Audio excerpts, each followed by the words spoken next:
Well, welcome to the Cannabis Man podcast. Thank you so much for clicking on the show. I'm your host, Don Kleppen. And if this is your first time here, I want to thank you for joining the show.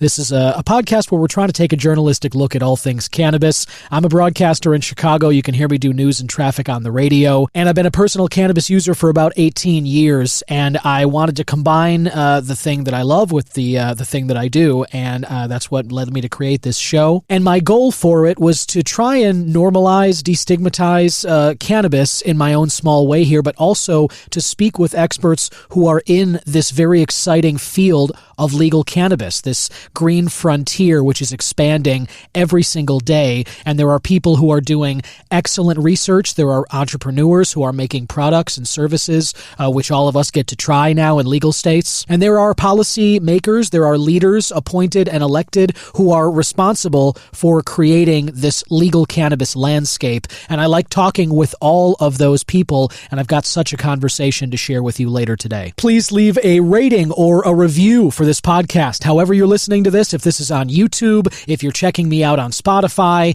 Apple Podcasts, iHeart, however you listen to this podcast, there is a way on that platform to rate or review the podcast you're checking out. And I would really appreciate it if you could hit that like button if it's YouTube. And of course, subscribe to the show, whether it's by clicking that subscribe button on YouTube or clicking the support the show link down in the description notes. That'll take you to Buzzsprout, which is the platform I use to publish these episodes, and you can become a subscriber there. I very much appreciate all the support that I've gotten, and if you do become a subscriber, you will get a thank you email shout out from me, as well as your name mentioned in the credits of the next episode. You can always follow the show as well at C-Man Podcast on X and Instagram. It's the Cannabis Man Podcast Facebook page and YouTube channel. And you can always email host@cannabismanpodcast.com if you have any suggestions for any guests that I should speak with, any products that you tried and were just totally wowed by, or something maybe that I brought up that you either agree or disagree with. Any feedback you have on the show, I'd love to hear it. Got a lot to tell you about on today's episode. I've got a few news stories that I think you'll really like to hear about, and I'm going to be talking a lot about terpenes today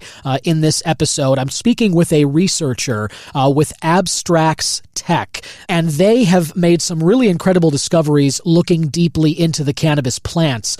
Over the last few years, we have heard a lot about how terpenes are responsible for the various odors, tastes, and sensations that we experience when we ingest cannabis products. Well, my guest today says that the work they've done at Abstracts has identified some new compounds that we never knew about before that actually have more control over those particular sensations, and we're going to get deeply into that later in the episode. And so with that, let's open up this episode of the Cannabis Man Podcast. Hit it!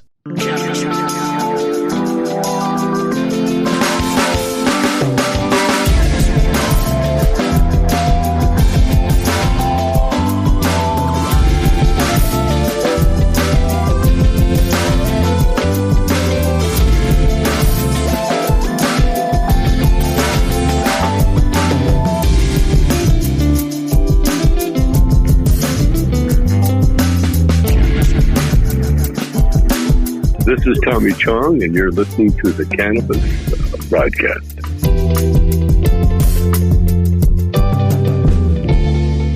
Yeah, that's the stuff right there. Thank you so much for listening to the show. I really love it when people are tuning in every week. However it is that you're enjoying this show, I hope that you can enjoy this time. It's really important, I think, to take a moment. We, all of us, with social media, with the internet, with 24/7 news, and just, the regular stressors of living in life, I think that we all very easily get swept up in the day-to-day.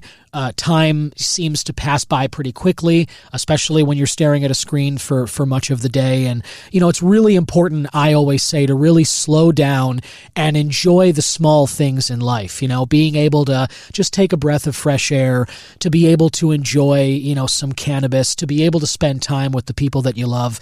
That's the really sweet stuff. That's the stuff you're never going to regret doing as you go through life and when you kind of look back on it and evaluate how you spent your time. Those things are always worth doing, and I encourage encourage you to do them whenever you can. Currently, I am recording this in the afternoon, March 21st. It's about 4 o'clock, heading to one of my favorite times of the day, 4:20, and I will step outside and blaze up when that time hits, as I typically do. But for the moment, I'm just sipping on a little bit of water mixed with some Vibations, some of the drink mix products that you may have heard about on last week's episode. They're made by Miramed Inc., and I got to try some of the product. I still have, a bunch of the drink mix packages, and I've just kind of been using them throughout the regular day. If you didn't listen to last week's episode, go ahead and check it out. But these are little mixes that are kind of like Liquid IV or Crystal Light, something that a powder that you open the package and you mix it into whatever you're drinking. But these have like 5 milligrams of THC and CBD. Some of them have sugar and caffeine. Some of them just have vitamins and are sugar-free. But it's basically a little combination of a high and some energy. And I have been loving these things. This is an unpaid endorsement. I'm just gushing about how much I enjoy them. But I've been using these almost on the daily because I love the midday pick-me-up that they provide. If you've heard the show before, you know I love cannabis and coffee in the morning. That's a combo that starts my day off right. And when I can do that, I always take the opportunity to. These Vibations have really found a sweet spot in the middle of my day around 1 or 2 o'clock. And they kind of give me a little extra kick that gets me through whatever it is that I'm doing. If it's a work day or if it's just a Monday and I'm kind of working on my own projects and stuff, I find that these Vibations are a really nice midday energy boost. And there's really no come down or anything like that. And definitely something worth trying. So if you haven't already, Vibations are now available at Illinois dispensaries and other states as well. You can head to the website Vibations, Vibations, and there's a store locator. You can find what store nearest you has them. Now let's roll right into the News Joint wrap. This is a wrap-up of news and events related to cannabis in and around Illinois, and it's all curated for you by IllinoisNewsJoint.com. Think of it like I do, as the joint you can hit for all your Illinois cannabis news and reviews. And let's start with a topic that I always love to read a headline that is alluding to this. Illinois out-of-state resident cannabis sales boost February totals. The Department of Financial and Professional Regulation announced last week that recreational cannabis sales totals for February got a major kick in the pants thanks to out-of-state resident sales. That category dipped a bit in January, but came back in a big way last month. The total sales for February were $135,571,931. That included $104,507,000 in-state resident sales and $31,064,000 out-of-state resident sales. In February, out-of-state residents purchased cannabis from Illinois to the tune of almost $30 million more than what they bought in January. That is a significant bump. So far in 2024, the reported sales totals are $133,787,753 in January and $135,571,931 in February. Jason Brown of Illinois News Joint breaks down those totals from last year by month a bit further, and there's more details in there if you'd like to check it out. And here's an event I wanted to mention to you. It's the Holding It Down for the Underground, Volume 2. That is set for Saturday, tomorrow, from when this episode comes out. Legacy wasted no time producing its first spring event, as spring officially sprung earlier this week. The Spring Bash is scheduled from 6 to 10 p.m. March 23rd. You can get tickets at IllinoisNewsJoint.com. It's at Stash Dispensary and Lounge on 9545 167th Street in Orland Hills. There will be live performances from local artists and DJs, as well as food trucks. Legacy will offer its finest products and sneak peeks of new products that can't be found anywhere else. And Legacy describes the event by saying, quote, "We're rolling out an experience that's all about celebrating our favorite herb, mingling with the best in the biz, and making memories that last."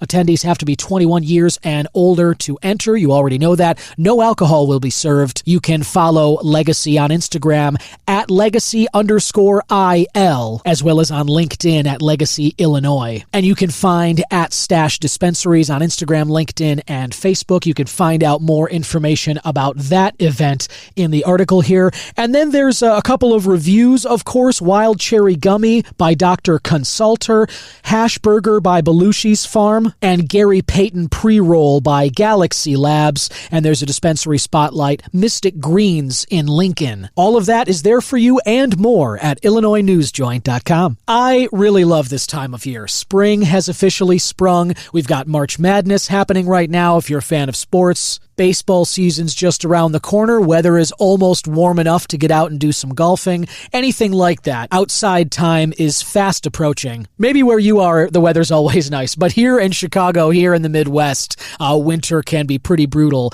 And so spring, the little peek into the summers that we all love, spring is a very nice reminder of what's just around the corner. And of course, here in Chicago, last weekend they dyed the river green for St. Patty's Day. Boy, the city is really packed. I'll tell you, I was mentioning this to my wife. We were in the city. We had reservations. We went to the Starbucks on Michigan Avenue, like sometimes we like to do. And my goodness, was the city just overly packed. I mean, you always forget during the winter just how many people live in this area. And then as soon as the weather gets nice or there's a big event like St. Patty's, the parades, the river dyeing, everybody does come back downtown. And man, were there just crowds. We just could not escape them anywhere that we went.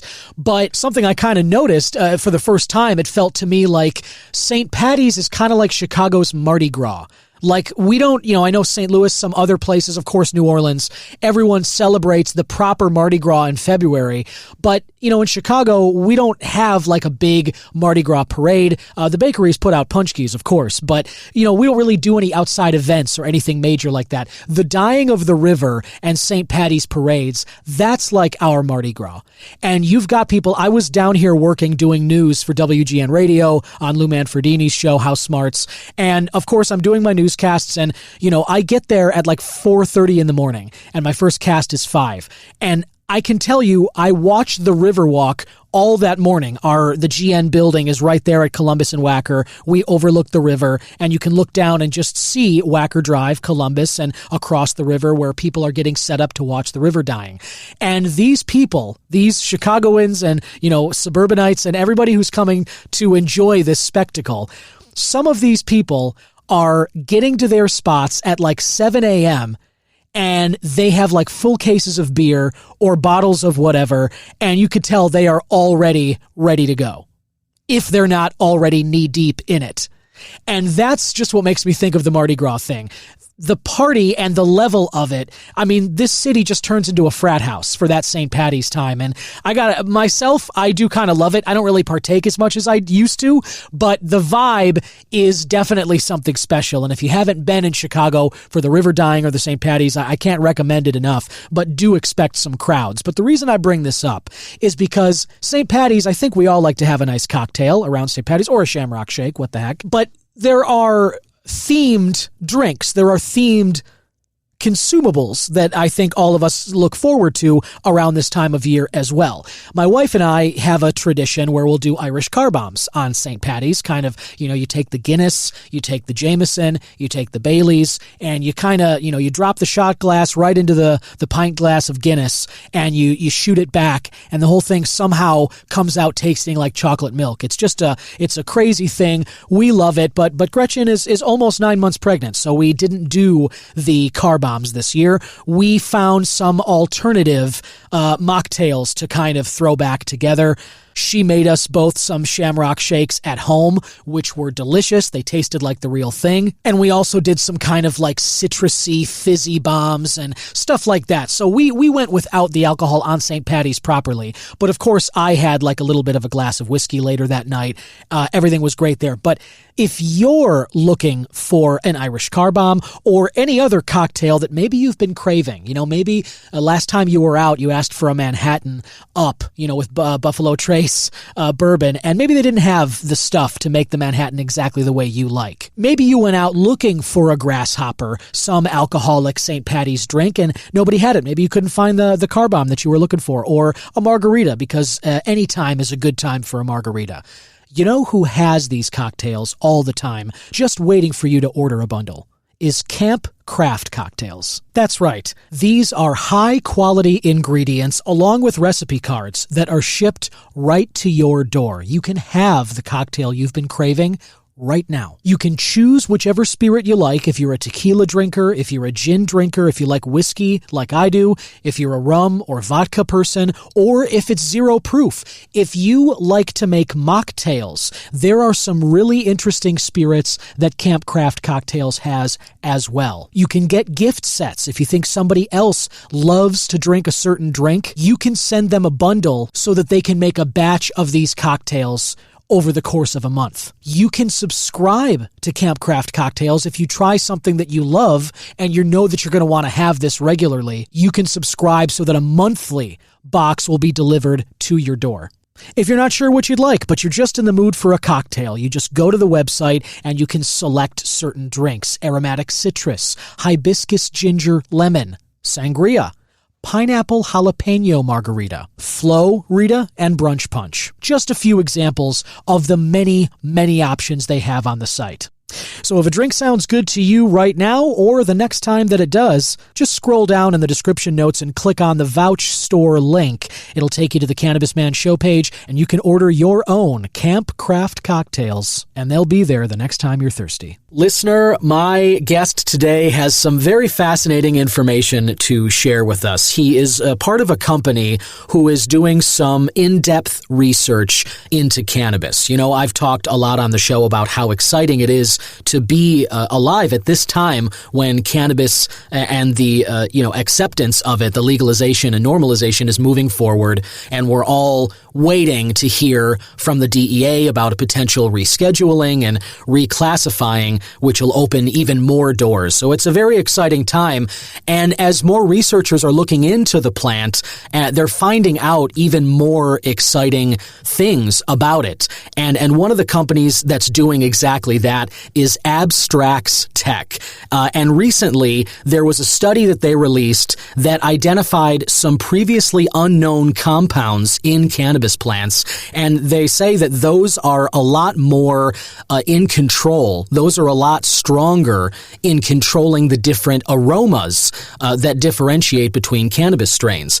So as opposed to terpenes, which is kind of something we've heard about over the last few years. So I'm very fascinated to talk about that with them, the work they've been doing, and more, because there's always more questions that we have about cannabis. So here from Abstracts Tech to talk about all of this is Kevin Koby, Chief Scientific Officer at Abstracts. Welcome, Kevin. Hey, Don. Happy to be here. So let's, like I said, I like to keep these kind of casual, but I like to know about you. So if you can, just tell us a little bit about yourself, your cannabis journey, and kind of how you got started with Abstracts here. Yeah, absolutely. I grew up in Orange County. I went to UCSB. I studied chemistry.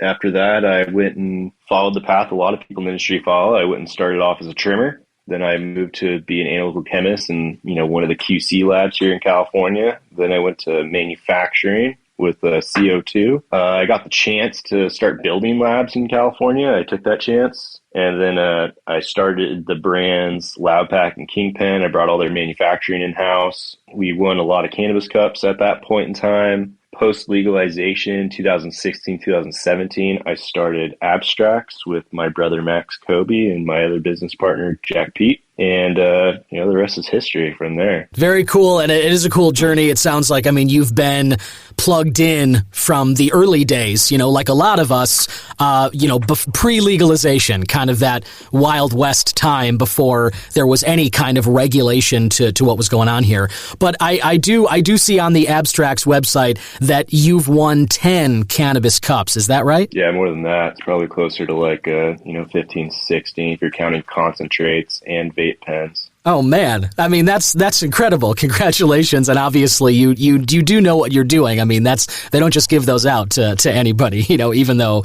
despite what people may or may not know about the judgings and stuff. So that obviously speaks to your knowledge of quality. Not just in terms of the flower, but different products related to cannabis altogether, right? Yeah, quality's everything when you get into those cannabis cups. For sure. So anyway, so you start Abstracts, as you mentioned, and now you guys are, aside from just making, good flower and kind of understanding at a deep level what makes great cannabis products and whatnot, you guys are researching into the plant itself. And one of the reasons I've been so excited to talk with you is because I saw a study recently where you guys identified these compounds that we didn't know about before because, we talk about pre-legalization and, now we're sitting at a point where we're about 10 years removed from the first state going recreationally legal. And in the last decade, terpenes have been a major term that's been thrown around. Still not like common knowledge. I'd say, it's bleeding out into the general stoner lexicon,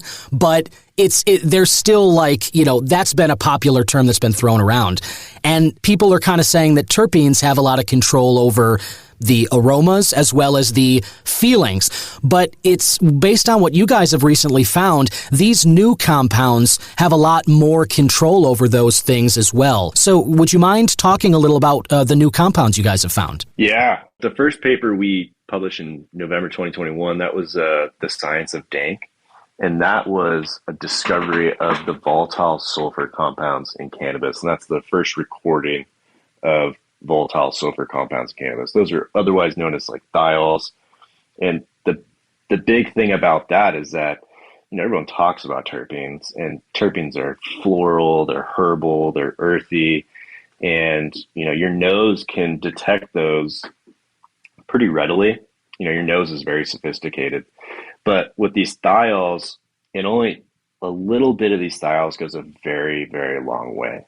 And so, you can detect terpenes in parts per million, but you can detect thiols in your nose in parts per trillion. So what that means is if there's a little bit of it, it goes a long way. And that's what people sometimes think they can smell potency, right? Where we know that's not the case. You can't smell potency because, THC is not volatile and going in your nose when you're smelling it. Right. But people will think that, oh, this super dank OG, this super gassy OG, this must be very potent, right? What's a positive correlation? If the grower grew it well enough for it to be that pungent, then most likely it will have a high THC content too. Right. But as you say, that's a correlation, not necessarily a causality, right? Like it's like you can, yes. As you say, you can smell the dankness, you can smell it when it's really pungent, and people think then that it's a higher THC percentage or CBD maybe, but either way, higher cannabinoids, like a higher concentration. But as you say, that's not necessarily the case. They're unrelated, right? Yeah, exactly. You're starting to see hemp strains out there now with these dank notes, with these gassy and skunky notes. And so it's just progress of the industry, essentially. Most recently, the paper we just published was about all of the exotic factors in cannabis, right? And so, we discovered the dank and the skunky, and that's like half the picture, right? Everyone wanted OG in the 2000s, 2010s. Right. And now it's all about exotic cannabis, exotic. And what we found is that the things that make cannabis exotic, again, it's not the terpenes. It is the esters, the alcohols, the heteroaromatics, the aldehydes, and some other VSCs that are new that we also reported on. And so that tangy note, we know that's a thiol. And it's like it's a very sticky compound. It has some substantivity is what they call it. If you smoke a cigarette, for example, and your clothes smell like a cigarette, that's called substantivity, as if the smell sticks to you. There's some compounds that have that, a lot of compounds that don't. These esters and these alcohols, these heteroaromatics, these aldehydes, these are not meant to be scary words, just classifications in chemistry. Right. These things are, they're ethereal, they're light, they're fruity. They add all those notes in cannabis that are not the terpenes. The terpenes are just herbal, they're floral, they're earthy, they're not fruity or ethereal. And then now we have this big trend where everyone's trying to create these dank, skunky, fruity fruit strains, like these dank exotics, essentially. Yeah, totally. I know that, the citrusy, especially, you mentioned fruity and kind of the sweet. I feel like those are really the most popular flavors, that all the states that have legalized, like that seems like the companies operating there, that seems to be where the focus is developing products that speak to that desire. For whatever reason, it does seem like the fruity and the sweet stuff is selling really good right now. Yeah, exactly.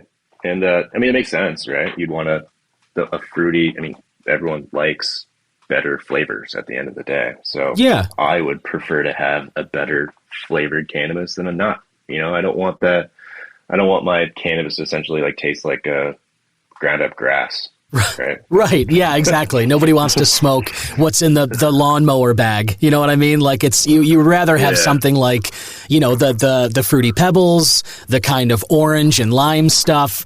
That stuff, I totally get the appeal. I definitely lean that way myself. I'm somebody who, I lean towards sativas, or I have over the years, and I love when they're especially like floral, fruity, or sweet, kind of the bright, clean smells. Those are the ones that speak to me. That brings me to another point, something else that I loved that I read in the studies that you've done and the work that Abstracts is doing, is that it's sort of a spoken...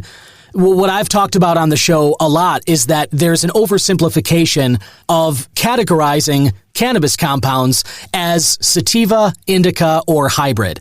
And we now know that there's hundreds of cannabinoids that go into these plants. We talk about the entourage effect. Now we know that there's terpenes, and now we know that there's these VSCs as well, thanks to the work that you guys have done. So we're just finding out more and more and more, and there's all these different compounds dancing together that are responsible to how we feel when we use these things. And yet we're still just sweeping all new products into these three categories. Like that's all that can exist. The umbrella of sativa, indica, and hybrid. And I just love that you guys are kind of calling that out too. And it seems like we're vastly overdue for like a reimagining of how we categorize these things, right? Yeah, that's the good fight, right? I know there's a lot of people looking to reclassify these things, but I think there's it's like almost a tradition at this point for our industry. And everything's so hybridized now that you can squeeze a particular flavor, like a sweet exotic flavor. You can get that out of an indica or a sativa, right? And at the end of the day, the phenotype is, if I'm the inner scientist in me wants to look at it from straight definitions, like objectively, the sativa just describes how it looks when it grows. Is it tall and lanky, or is it short and stubby? So it doesn't correlate with flavor or THC anymore. It used to be many years ago that indicas had higher THC content and sativas had less THC content. And so it used to have those things, and those used to be much more relevant. But, throughout the 90s and even the 80s, like people just bred up THC to the max in all the phenotypes. So now it's irrelevant now, right? Everything's so hybridized. Yeah, totally. And I get that. It's a good point. It feels like a tradition. It's almost like, voting, you know what I mean? Like there's political parties and we've got two of those and people are like, all right, I identify with one or the other. And it's kind of like the same with sativas, indicas. Like people, it's just been that way for so long that people are like, all right, I'm on team indica or I'm on team sativa. And like, that's just where I live. And it's sort of feels like that's easier as a piece of identity, or like what people just file into their systems of what they like, which I get. It's in some ways simplicity is a good thing, but so as you say, like sativa, indica still has an important role when you're classifying how the plants look, right? Like you were just saying, if it's tall, skinny, like it kind of leans towards sativa, and then the other for indica. So I do get that, but in terms of like when we're on dispensary store shelves and when people are looking for a very specific outcome from using the cannabis, if you're looking to get help sleep, but you don't want any like munchies or you don't want energy, versus if you want energy, but not munchies and you don't want to be going down for sleeping or anything, I feel like the classifications and the more the more data and recategorizing these things, that'll really help people as we move forward into this legal cannabis world to use the products and stick to the brands that they know will elicit the exact response that they're looking for. And that's where I kind of feel like the reclassification can kind of help with that, no? Yeah, definitely. I see people now when they go shopping for cannabis dispensaries that they're looking for a few terpenes that speak to them, right? Like, hey, I know I do well with like D-limonene strains, right? Right. Strains that are high in D-limonene.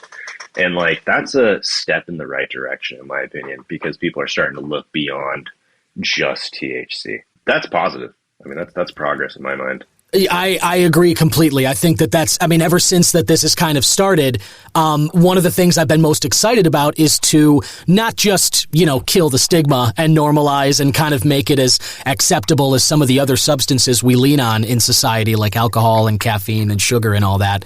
But not just that, but sort of like with that normalization, the way that we have alcohol baked into our societies, you don't go to any bar or store and just say like, okay, great, I'm looking for alcohol.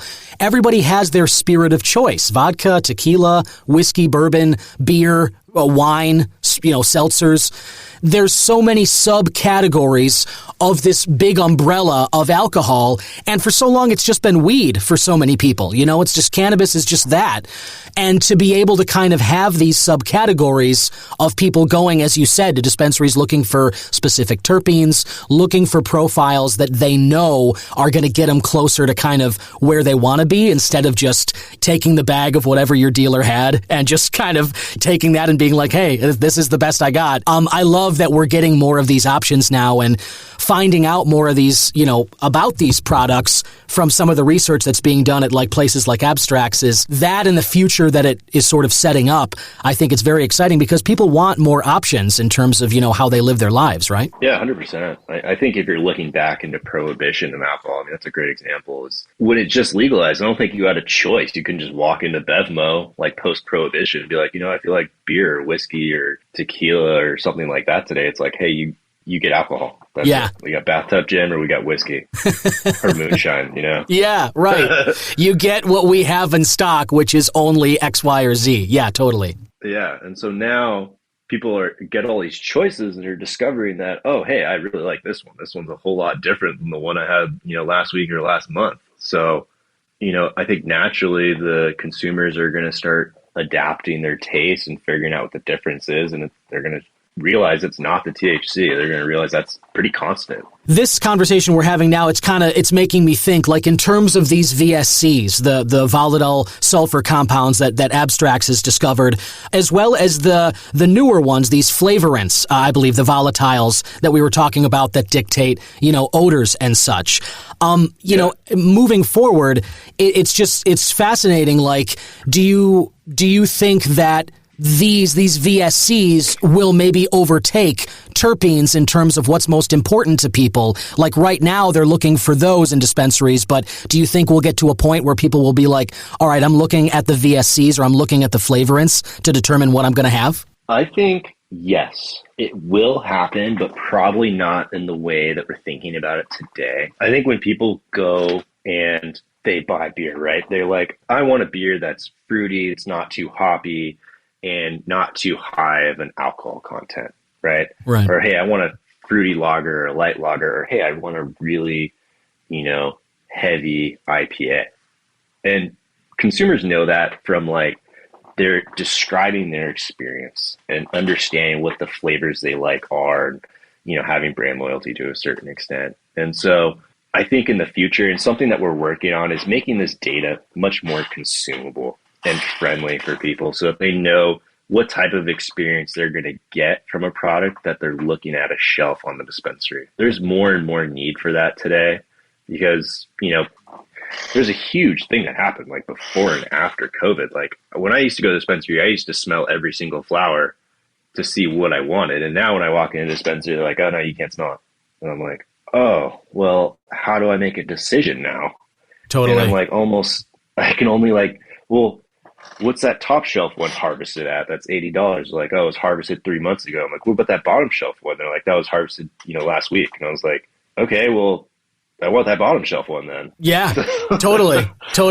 It's like, because now I can't go in and smell it and really inform my decision. I'm just going to go based off the harvest date. And I totally agree with you there. I've been preaching that on the show for a while now, where it's like, unfortunately, when you don't get the opportunity to just like smell or really kind of shop with your senses, I think that as you just pointed out, the best measure of what's going to be good is when it was harvested, and be like, give me the freshest thing you got. Yeah, exactly. And the same thing with beer too, man. It's just now that we have an established supply chain, we just don't even think about it anymore. We're working on new things called like an exotic factor. Like, how exotic is this weed? If you're into sweet, fruity flavors, you want a weed that's high on our exotic factor. And that's something we're looking at rolling out nationwide for everybody. You know, if you like your weed like GMO, garlic, mushroom, onion, that strain, then, you know, we have a savory factor. It's more like garlic, mushroom, or onion, where it's like really, really like alaceous, essentially, almost like garlic. Man, we have a factor for that as well. It's so crazy. I mean, even for me, it's like I've been, I'm 18 years into this kind of journey. As you know, just you as a personal user, and then doing this podcast the last few years talking about it. Like my tastes, like I've said, I kind of lean more toward the energetic, and I love the flavor profile of sweet, citrusy, and like bright and clean and all that. But with these new products and with the proliferation of cannabis, we get more options. And I just recently tried my first like motor breath, like gas kind of strain, and that like was an experience I'd never had before, where it was just like, because it was always the other way. It was always sweet. It was always citrusy.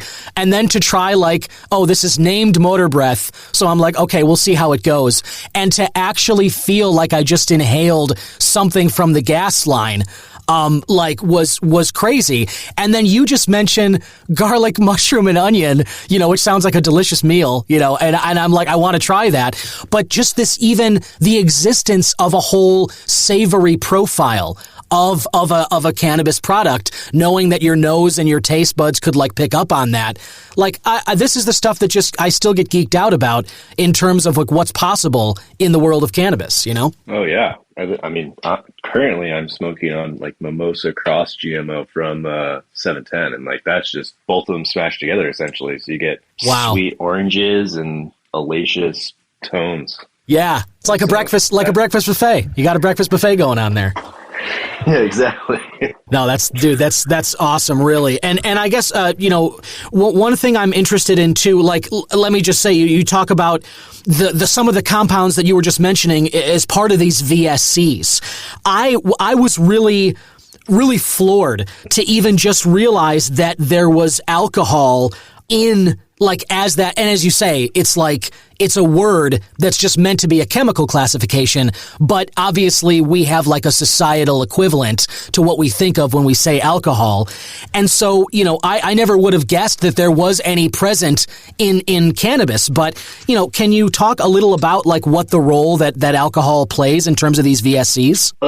So when you think about alcohol, you're thinking about like ethanol, like what's in my beer and what's in my tequila and what's in my vodka. Right. But when I say alcohol, it's a chemical class. So like 3-mercaptohexanol, that's a VSC that has like this dank, gassy, but also like grassy note to it. And so it's in extremely small quantities. And that's, if I'm talking about chemistry, I don't want to bore your listeners here, but that's a thiol and also an alcohol. No, it's fascinating. And again, I bore them all the time, so please just go right ahead, man. And I'm so interested in like, again, like this is the nuance and the nitty gritty of like the details of, the work you guys are doing and kind of the chemical breakdown of what it is we're all putting into our bodies every day. I mean, there is, I get it. There's some degree of being like, hey, I want to keep it simple. For a lot of people, I think it's easier to just be like, oh, as we said, indica, sativa,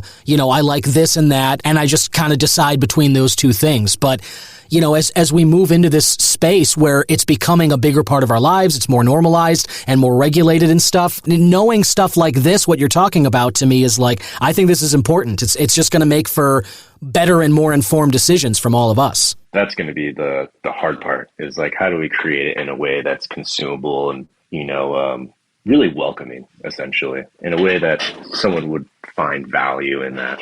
Well, we also discovered a lot of creamy notes and naphtha notes. I think there's a lot of things going around social media about like, scatol and discovery of scatol as well as endol. And those are like those really like off-putting notes, essentially. Yeah. People still like, if someone smells a bag of weed and they're like, oh, it smells like baby doo-doo. And you're like, that sounds terrible. And they're like, it's really good. Try it out. Right. Totally. It always takes me aback. It's always unexpected. Someone's like, hey, this thing that has no positive connotations, it reeks like that, but man, you're going to love it. Trust me. It's just, it's fascinating. One of the only industries people do that in, where it's like, oh, this smells terrible. It's great. I know. This and like cheese. You know what I mean? It's like it's weed and it's like cheeses that it's basically like, oh yeah, your brain is reacting strongly negative and you're going to love it. Trust me. Yeah. Cheese is a great shout out. Yeah, for sure. And obviously there are some strains that I think call attention to that stuff. One more thing, if I can, Kevin, what is Abstract working on next? What kind of research are you guys doing right now? We're always, we're very narrow and deep into cannabis. And so we're continuing to dig deeper and deeper into these genetics. And we even had our own genetics program to kind of breed and see how deep we can go into some cultivars. But now we're expanding out. We're partnering up with a lot of people out there. We partnered with Stravinsky, Josh D. We partnered with 710 just to really analyze their strains and get down to what are the unique parts of these strains, and then how do we really create this in a way that's welcoming to people? How do we roll this out nationwide so that wherever you are, you can just go to the dispensary and see what the most exotic cannabis on the shelf is, so you know exactly what you're getting. You don't have to shop by harvest date anymore, essentially. Yeah, which I love. I think it's so important, and I'm really glad that you guys are doing this. And if I can't, Kevin Koby, Chief Scientific Officer at Abstracts, I really appreciate you taking the time. I want to ask one last thing. How can people support or get involved with what Abstracts is doing? If you mentioned that you guys have partnered with some strains, I don't know if you guys have any products or if you have a newsletter or if you take donations, but if people want to support the work you're doing, how can they get involved? Yeah, go to our website. I believe we have a newsletter. Subscribe to that newsletter. And, if you're a cannabis brand, you got edibles or vape carts or any type of flavor needs, we service all flavor needs, even cannabis beverages. We service all those places. And anytime someone purchases any of our products, we're allocating a good amount of those dollars into R&D to support, these, I want to call them adventures, essentially, into what makes cannabis. Totally. Yeah, I love that. It's like adventure capitalism, right? It's literally that's how I feel about it. And I think that, every adventure needs a guide, and it seems like Abstracts is shaping itself up to be a great guide for all of us as we navigate this new cannabis frontier. It's really, really exciting, and thanks so much for the work that you're doing there. And listener, as you just heard, if you've got any cannabis brand, especially involving flavors or something like that, check out abstractstech.com. And everybody else, we can all subscribe to that newsletter because this information is definitely worth having. Kevin Koby, Chief Scientific Officer at Abstracts, thank you for stopping by today. Yeah, thank you, Don, and thank you to the industry. We wouldn't be here where we are today if it wasn't for the community and for the industry, helping us and supporting us. Right on. Well said. All right, have a great day, man. You too. Bye. And there it is. I want to thank my guest one more time, Kevin Koby of Abstracts Tech. If you're interested in that work we were talking about that Abstracts is doing, which I think is fascinating, the spelling is ABSTRAX, abstractstech.com. And as you heard there, we've talked so much about terpenes, and I get why. Terpenes have been studied at length over decades, actually. I was just looking into this recently, and terpenes are present in a lot of things other than cannabis. So terpenes are something that are very familiar to the scientific community. But these VSCs that Kevin and the Abstracts team found, they are not. These are brand new. And it's really fascinating to hear Kevin get into the chemistry there and discuss what it is that dictates the odor, the taste profile, and a lot of these sensations that we experience when we ingest these cannabinoids. And I just personally, I look forward to hearing what Abstracts finds out in the future, because again, this to me, this is the stuff that I think is so fascinating about being alive in this time when cannabis is becoming legalized and normalized. We are getting answers to these questions, and we're finding things out that we never knew before. I mean, for so long, as we said, like I talk about on the show all the time, people just, went to a dealer and just got weed. Talking about THC and CBD, even that's relatively recent. Now you get into the discussion of terpenes and being able to imagine going into a dispensary, looking on a nutrition label and finding out exactly what terpenes and what VSCs are in there. So like I've talked about, if you're looking for something specific like, hey, I need help getting to sleep, you look for that CBN. Just as I was discussing with Ryan Crandall last week of Maramed, it's like if you're looking specifically for a little bit of energy and no munchies and stuff like that, THCV, that's your thing. How about the fact that it could be a dietary supplement? Like, not only will you not get the munchies from this, it's the reverse munchies. It'll actually make your appetite for food go away. Forget Ozempic. Just look at your THCV, man. Look for that. Ask for it. Next time you're at your dispensary, try that out. I'm certainly going to and kind of see how that goes for me. But the fact that we can have these things, I just love this. The options, the more options, and the ability for us as connoisseurs to be able to have exactly the experience that we're looking for. Know that you can go to a store and get a product that's going to make you feel how you want to feel. That has always been an exciting part of this new cannabis frontier. And on that topic, as I said, I was looking into some terpenes this week, information about terpenes as I was getting prepared for the interview and such.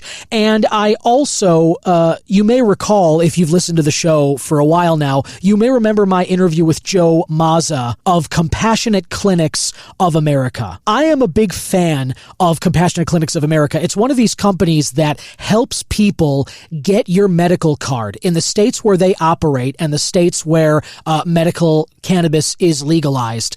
They will help you get the paperwork done, get it filed, and get everything you need. They'll get it all done for you, and then you just wait for your medical cannabis card to show up in the mail. And then you're a med patient. And then you get to go into those lines. And you get to, at least here in Illinois, like I've said before, you get to, ditch some of those really hefty taxes that are on the recreational cannabis products. That alone certainly makes it worth doing. But as well as skipping the line, if you go to a somewhat crowded dispensary, something like that, as well as getting the variety of products that are available for medical patients and stuff, it's great. But another thing that's great about Compassionate Clinics of America, they put out a newsletter with some really great information, and I have found myself reading it the last few issues that have come out. And one of their recent issues had a passage about the terpene linalool. Now, I've brought this up on the show before. That is not one that I typically lean toward myself too heavily. I've mentioned I kind of like limonene and pinene. Those are the ones that tend to speak to me, and the sativas that I find myself enjoying a lot. When I look into the terpene profiles of those are the two that come up the most for me. But linalool is another one that does pop up from time to time. And what Compassionate Clinics of America says about this terpene is that there's a good chance if you like lavender and have experienced the calming effects of lavender's essential oils, that you have experienced the linalool terpene. Linalool is a minor terpene and monoterpene alcohol in cannabis, alcohol being the chemical category that Kevin was just talking about in the interview. I realize we went over that in the interview, but my brain, when it reads alcohol, again, I think of booze. I'm not thinking of this as a chemist would. And I'm still trying to get over the fact that there are, alcohols, chemical alcohols in cannabis as part of like the thing that just makes the whole thing work. But anyway, linalool is most known for its relaxing and calming effects. Most commonly detected in lavender and found in citrus, birch, coriander, rosewood, and laurels, linalool exists in over 200 plants, and it's been long documented as one of the most popular alternative medicine sleep aids in the world. Linalool is used as a fragrance agent for common personal hygiene products on the market, including soaps, detergents, shampoos, lotions, and shower gels. The scent and flavor of linalool are a bit difficult to describe. However, many describe linalool's diverse aroma and flavor as spicy yet sweet, floral yet woodsy, with the slightest hint of citrusy. What are the benefits of linalool? A lot of research on the terpene as it exists within the plant kingdom. However, much of the research on linalool is not specific to cannabis. However, since terpenes have been researched in plants other than cannabis, much of what's been learned about them in these other contexts can be applied to the effects of cannabis. So, what can you expect if you buy a cannabis product and you see the terpene linalool on the label there? Well, if you've tried the lavender essential oils, you know it's mostly a sedative effect. Animal studies have shown that when administered to mice, linalool produces sedation without a loss of motor function. This newsletter goes on to say linalool can also help with mood, especially around feelings of anxiety. Another study administered linalool to mice, leading to decreased anxiety, increased social interaction, and a decrease of aggressive behavior. This study led researchers to believe that this terpene, when inhaled, just like you would through cannabis, it can produce feelings of relaxation and counteract anxiety. Another interesting thing here, linalool may have a role to play in helping with some of the mood and cognitive issues experienced by those living with Alzheimer's disease, as when used in conjunction with THC, CBD, and the terpenes pinene and limonene, linalool's effects provides positive mood-altering properties while helping to relieve memory and cognitive deficits. They go on to list other benefits like reducing opioid use and dependence on those. They talk about linalool's use as an anti-inflammatory. They even go on to describe other studies that show it might have an anti-convulsant properties for those with seizures, antibacterial when combined with limonene and pinene, and it may even be effective against MRSA. If you're interested in some cannabis strains with linalool, if you don't want to be looking at all the labels, and as we talked about with Kevin, sometimes when you go into dispensaries, you can't before you buy the thing. Some of the names you can look for: Lavender,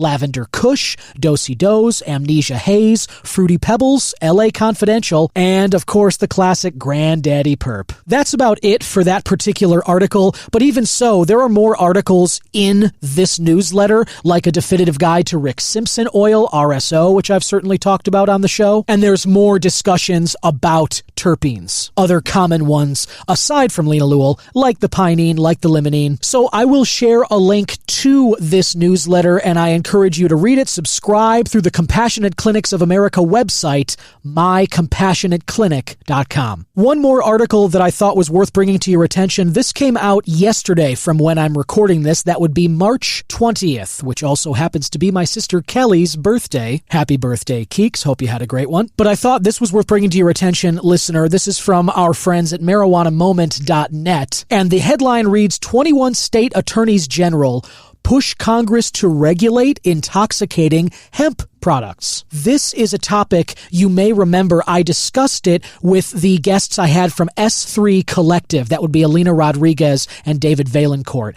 They are working right now to establish some federal guidelines, a sort of universal standard for these intoxicating hemp products. If you didn't hear that episode, I suggest you go back and listen to it because there's a lot of detail in that interview and a lot of good points that Alina brought up as to why this is important.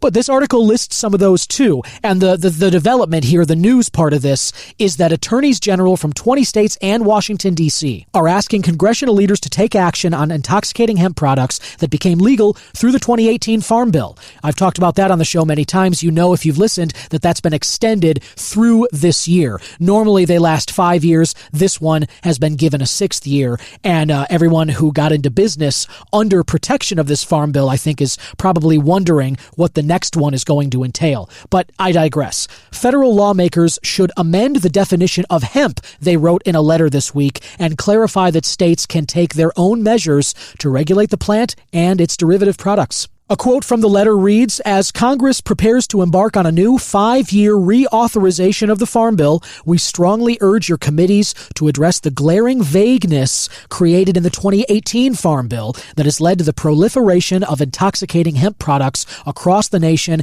and challenges to the ability for states and localities to respond to the resulting health and safety crisis. We urge Congress in the strongest possible terms to address this reckless policy." This is led by Indiana Attorney General Todd Rokita and Arkansas Attorney General Tim Griffin, both Republicans, and the letter was addressed to top lawmakers on the House and Senate Agriculture Committees, also signed by bipartisan attorneys general from California, Colorado, Connecticut, Georgia, Hawaii, Iowa, Kansas, Maryland, Minnesota, Missouri, North Carolina, North Dakota, Oregon, Pennsylvania, South Dakota, Tennessee, Virginia, Washington State, and D.C. Now it goes on to get into some of the stuff that we were talking about in my interview with S3 Collective. Upon its passage, the 2018 Farm Bill, quote, "seemed clear at the time its intentions, reintroducing industrial hemp as an agricultural commodity while maintaining existing federal prohibitions on cannabis products and their use.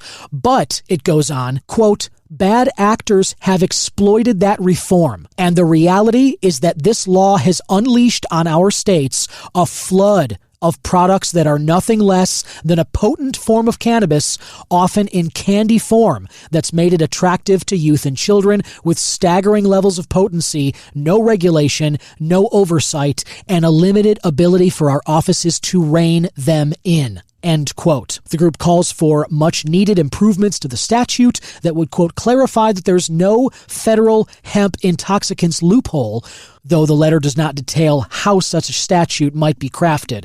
And I don't find that to be surprising because I think that's going to be a really tough thing to do given how the 2018 Farm Bill is structured. That really gets at the heart of the issue here, which is to say, it's not fear-mongering to say that these products that you see in these shops that have popped up. I don't know if where you are is anything like Chicago, but around here, there are many CBD, THC vape shops. There are a bunch with neon signs in the window advertising kratom, advertising hemp alternatives to cannabis. And the reason that those have proliferated, as this letter states, is because under that Farm Bill, cannabis under 0.03% THC is effectively legalized. And so a hemp product can still be intoxicating even if it doesn't have a high THC percentage.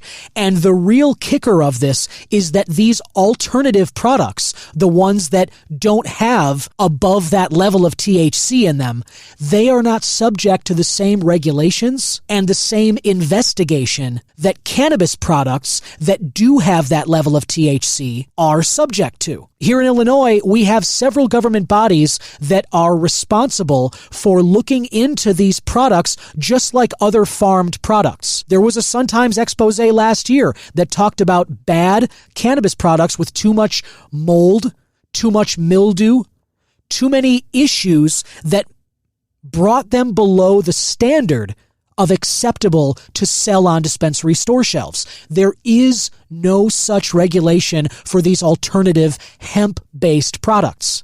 That is the problem here. That is what's leaving people potentially vulnerable to a reaction or a trip to these products that you had no idea was coming. I am not exaggerating when I say that someone who opens a store like this could draw with a crayon a label on their product and tape it to whatever plastic container they want to hand you. And that they can sell that on their store shelves. That is not an exaggeration. That's the level of freedom that they have under this 2018 Farm Bill.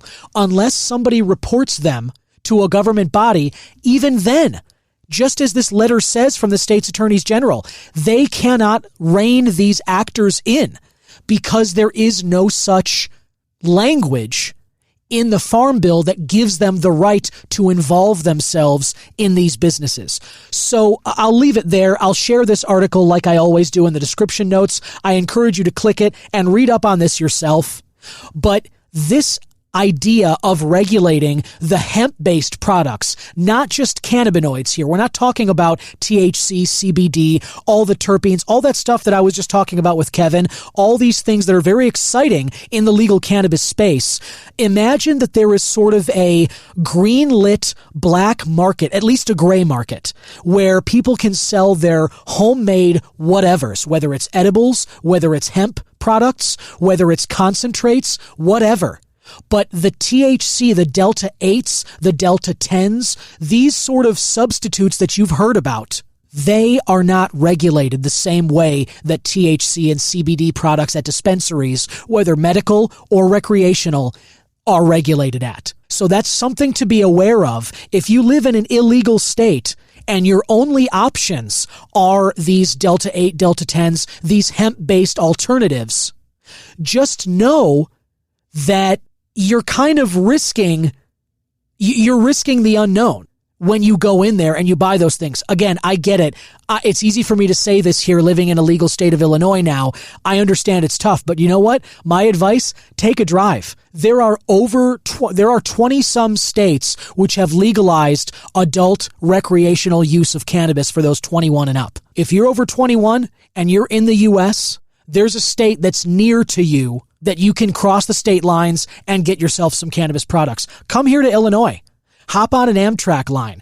Book a flight. Come to Chicago, especially in the summertime, and get yourself some Illinois cannabis and enjoy that. But I'm telling you, it's so worth it to do that rather than have a terrible experience at the hands of one of these hemp-based alternates. And again, it'll be okay if we do get some regulation like this. I will recommend that those alternates are all of a sudden viable if we have some government regulation of what can be on those store shelves. And the people who open those businesses have to have nutrition labels on them which accurately show what is in the product, just like we have to do with food, just like we have to do with legal cannabis products on dispensary shelves. There needs to be accountability.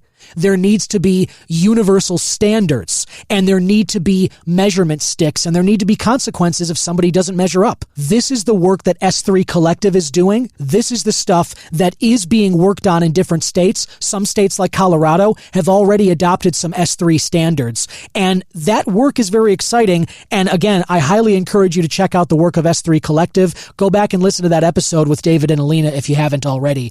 But this letter from these state attorneys general, this notion of needing Congress to regulate the hemp products, I want hemp to be legal. I want these alternatives to be there.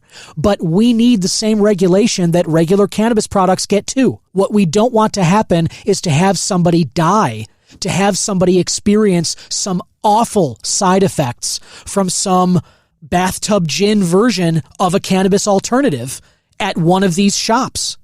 That's what I don't want to happen. So that's I'm off my soapbox now. That's what I wanted to say. I wanted to draw your attention to this push to get Congress to regulate hemp products ahead of whatever the next farm bill for next year and beyond is going to look like. But I got to leave it there for this episode. Really appreciate you tuning in. I hope you enjoyed my interview with Kevin. Look forward to more work that Abstracts is doing. I love finding out more information about cannabis like this and these VSCs that he was talking about, over the terpenes in terms of their control of what we feel and smell and taste regarding cannabis. That's exciting stuff, and I can't wait to see the future of what Abstracts has going on. Be sure to leave a rating or a review for this episode if you haven't already. If you're listening on YouTube, hit that like and subscribe button, and if you'd like, scroll down, hit the support the show link. Go to Buzzsprout and subscribe to the show there. You'll get a thank you email from me, and your name will be read in the credits of the next episode. Really, really love everyone who's reached out so far. You can always follow the show at C-Man Podcast on Twitter and Instagram, or find me on Facebook at the Cannabis Man Podcast page. YouTube channels there as well, and you can email host@cannabismanpodcast.com with any feedback you have on any episode or topic that I've talked about, or any suggestions of guests or topics that you think are worth bringing up. Have a great weekend, and we'll talk next week on the Cannabis Man Podcast. Bye-bye.